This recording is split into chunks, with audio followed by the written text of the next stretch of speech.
આજે આપણે નર્મદા જિલ્લાના તિલકવાડા તાલુકાના ગામ ફતેપુર વનમાલા બારિયા કંચનભાઈ ચંદુભાઈની મુલાકાતે આવ્યા છે, જેઓ આજે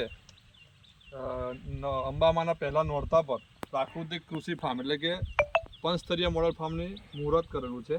તો આજે એમને આપણે પૂછીએ પ્રશ્ન કે ભાઈ આ વિચાર તમને કઈ રીતે આવ્યો અને શું કામ તમે કઈ રીતે કઈથી જાણકારી મળી, કઈ રીતે તમે જોડાયા, તો આપણે થોડું કંચનભાઈ જોડેથી જાણીશું, બરાબર?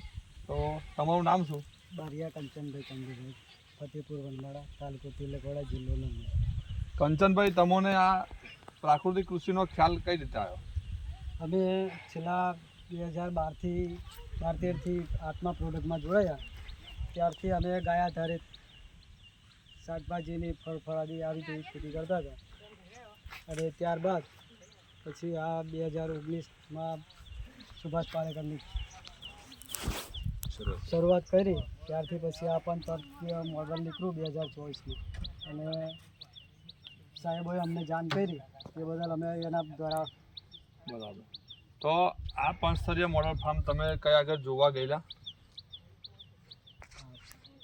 આલુન કાલુન ગયેલા, યુનિવર્સિટી આલુન કાલુન યુનિવર્સિટી। તો તમને તઈ શું ખ્યાલ આવ્યો કે આ તમે ઊભું કર્યું? કેટલી આવક થશે તમારા અંદાજિત? આમાં ફળફળાદી એક છોડવો કદાચ 1000 રૂપિયાનો થાય ને, તો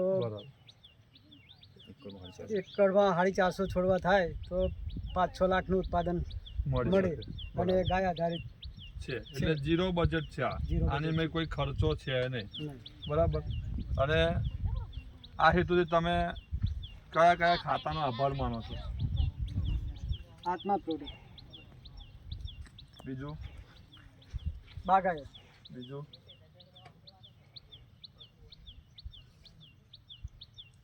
તો આ હતા આપણા કંચનભાઈ ચંદુભાઈ બારિયા, જેઓ આજે પ્રાકૃતિક કૃષિ મોડલ ફાર્મની શરૂઆત કરી છે, અને તેઓ આપણા આત્મા પ્રોજેક્ટ તથા બાગાયત ખાતું તથા ખેતીવાડી ખાતું તમામ સાહેબોનું અને તમામ જિલ્લાના જે બી અધિકારીઓ છે એમનો આભાર માને છે। તો આગળ એવું લાગે કે ભવિષ્યમાં આ ગામમાં બી બીજા ઘણા ખેડૂતો ઊભા થવાની તૈયારી છે, તમે બીજા ખેડૂતો બી અહીં જોઈ શકો છો।